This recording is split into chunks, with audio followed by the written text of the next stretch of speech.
ሰላም እንዴት ናችሁ? ዛሬ የምንማረው how to count number of records in a table ነው። ለምሳሌ እዚህ ጋር አሁን ዳታዎች አሉን የተሰጡን ዳታዎች አሉ። በክላሳችን ላይ 10 ወይም ደግሞ 100 ተማሪዎች ቢኖሩ እነዚህ 100 ተማሪዎች ስንት ተማሪዎች ያመጣዋል፣ ስንት ተማሪዎች ቢያመጣዋል፣ ስንት ተማሪዎች ሲያመጣዋል፣ ስንት ተማሪዎች ዲያመጣዋል፣ ስንት ተማሪዎች ከግማሽ በላይ ያመጣዋል፣ ስንት ተማሪዎች ደግሞ ከግማሽ በታች ያመጣዋል ሚለውን ሪፖርት ጀነሬት አድርጉ ብንባል እንዴት አድርገን ነው ጀነሬት ምናደርግ የሚለውን ነው የምናየው። እዚህ ላይ አሁን 10 ተማሪዎች አሉ። ለነዚህ 10 ተማሪዎች ኦሬዲ ግሬድ ካልኩሌት አድርገን አስቀምጠናል። ስለዚህ ከነዚህ ተማሪዎች ላይ ስንት ተማሪዎች A+ አመጣዋል፣ ስንት ተማሪዎች ደግሞ ያመጣዋል፣ ስንት ተማሪዎች B፣ ስንት ተማሪዎች C፣ ስንት ተማሪዎች ደግሞ D፣ ስንት ተማሪዎች ደግሞ F አመጣዋል ሚለውን ለማየት ምን እናደርጋለን? መጀመሪያ ነምበሩን ወይም ደግሞ ካውንቱን አፕላይ ማድረግ መንፈልገው ላይ ሴል እናረግና እዚህ ጋር ፎርሙላስ እንልና ኢንሰርት ፋንክሽን ላይ እንገባለን። ኢንሰርት ፋንክሽን ላይ ከገባን በኋላ ነምበር ኦፍ ሪከርዶችን ወይም ደግሞ ነምበር ኦፍ ሪከርዶችን ካውንት ለማድረግ ምን ተጠቀመው ካውንት ኢፍ ምትልናት እዚህ ጋር ኦል ብንለው እዚህ ጋር አሁን ካውንት ኢፍን ሰርች እናደርጋለን ማለት ነው። ስለዚህ ሰርች አርገን እስከምናገኝ እንሄዳለን። ካውንት ኢፍ ሚላለን። ስለዚህ ካውንት ኢፍ መጣለን።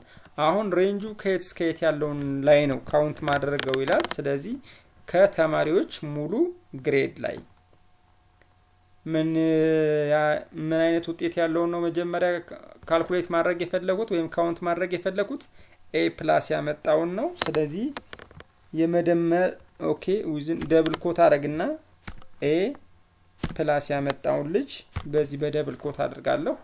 ልክ ከዚህ ጋር ትክክል መሆናችንን ሲያሳይ አንድ ያመጣል ይላል። ስለዚህ ትክክል ለመሆኑ እዚህ ጋር 1 ይላል። ስለዚህ ኦኬ እንላለን። አሁን እዚህ ላይ ካለው ላይ ሰርች ስታረጉ ወይም ደግሞ ካውንት ስታረጉ እዚህ ጋር ነው አንድ ያመጣ ተማሪ አንድ A+ ያለው። ለምሳሌ አሁንም እዚህ ጋር ነምበር ኦፍ ኤዎችን ማወቅ ብንፈልግ እዚህ ጋር ኢንሰርት ፋንክሽን አሁንም ካውንት ኢፍ እንሰራለን። ካውንት ኢፍ ሚለውን እስከምናገኝ እዚህ ጋር ካውንት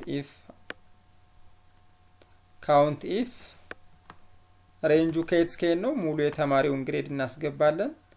ክራይቴሪያው ደግሞ A ያመጣውን ካውንት ነው ማወቅ የፈለግነው። ስለዚህ ኦኬ ስንለው 3 ተማሪዎች A ያመጣዋል። ለምሳሌ እዚህ ጋር A ያለ፣ ሁለተኛ እዚህ ጋር A ያለ፣ ሶስተኛ ደግሞ እዚህ ጋር A ያለ። ስለዚህ 3 Aዎች አሉ። አሁን Fን እዚህ ጋር ካልኩሌት ማድረግ ብንፈልግ ምን እናደርጋለን? ኢንሰርት ፋንክሽን ካውንት ኢፍን እስከምናገኝ ስክሮል ዳውን እናደርጋለን። ስለዚህ ካውንት ኢፍን አገኘን እዚች ጋር። አዛ ከነዚህ ከሙሉ ተማሪዎች ግሬድ ላይ ክራይቴሪያ ሚለው ዊዝን ደብል ኮት እናረግና ኤፍ ያመጣታ ስንት ነው የሚለው እናረጋለን። ስለዚህ ሁለት ተማሪዎች ኤፍ አመጣዋል። እዚህ ጋር አንደኛው፣ እዚህ ጋር ደግሞ ሁለተኛው። ልክ እዚህ ጋር ኢንሰርት ፋንክሽን ደግሞ ሳንጠቀም እዚህ ጋር ሞር አድቫንስድ ወይም ደግሞ እያንዳንዳቸውን ፋንክሽኖች ካወቅ ምን ማድረግ እንችላለን? ለምሳሌ የቢል ለመስራት እዚህ ጋር እኩል ይሆናል እንላለን። አዛ ካውንት ኢፍ አዛ በቅንፍ እንከፍታለን። አዛ ምንድነው የምናደርገው? ሬንጁን እዚህ እስከዚህ ያለውን ማለት ነው ሴሌክት እናደርጋለን። ኮማ እናደርግና ክራይቴሪያውን ዊዝን ደብል ኮት እናደርግና ቢ አርገን እንደዚህም መጻፍ እንችላለን፣ ካልኩሌት ማድረግ እንችላለን። ኢንተር ስናደርገው ቢ ያመጣ 1 ነው። ስለዚህ እዚህ ጋር አሁን ካለው ላይ ቢ ያለ እዚህ እንደዚህ ነው። ስለዚህ በዚህ መሰረት ዩኒክ ነምበር ኦፍ ሪከርዶችን ስንት ናቸው ወይም ደግሞ ስንት ተማሪ ያመጣዋል፣ ስንት ተማሪ ቢያመጣዋል ወይም ደግሞ ነምበር ኦፍ ሪከርዶችን ካውንት ማድረግ ብንፈልግ ምን ተጠቀመው ካውንት ኢፍ ካውንት እና ይህን ይመስላል። በሚቀጥለው በሌላ ቪዲዮ እስከምንገናኝ ሰላም ሁኑ።